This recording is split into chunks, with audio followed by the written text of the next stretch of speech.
कशी लागली? मुंडेरवर दाट झाडीत वाट चुकलो होतो. नेहमीचा रस्ता सोडून फक्त 1 टन आयुष्यात माणसाचा 1 टन चुकल्यावरती कसा 1 तास जातो आणि वाट लागते. हे आज बऱ्याच दिवसांनी कोणत्या तरी एका ट्रेकमध्ये झालेलं आहे आमच्याबरोबर.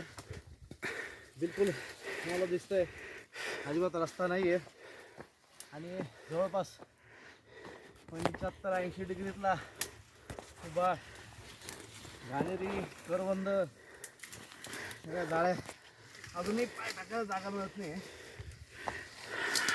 सगळ्या तुडवत आम्ही मित्राचे वर पोचलेलो आहोत.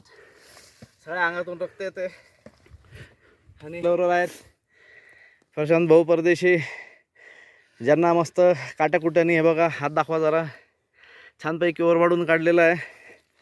पण भटकंतीमध्ये अशा प्रकारे वाटा चुकणं काही नवीन गोष्ट नाही आहे. पण वाटा चुकल्या की आपण काय करतो, पुन्हा त्या दुरुस्त करतो आणि मागे जातो. आम्ही थोडासा चान्स घेतला. आमचे सहकारी वर होते म्हणून आम्ही मधल्या गचपणातनं जाण्याचा प्रयत्न केला. अशा गचपणातनं आपण बऱ्याचदा गेलेलो आहोत. पण इतकं भयानक काटेरी गचपण आजपर्यंत अनुभवलं नाही.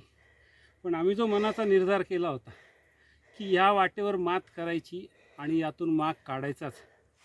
दस्तूर खुद्द जावळीकर मोरे आमच्यासोबत असल्यामुळे अशा वाटांमधनं जाण्याची जी प्रेरणा असते ती त्या नावातच होती. आणि आम्ही शेवटी 1.5 तासाच्या अथक परिश्रमानंतर ही वाट अखेर मिळवलीच आणि आम्ही आता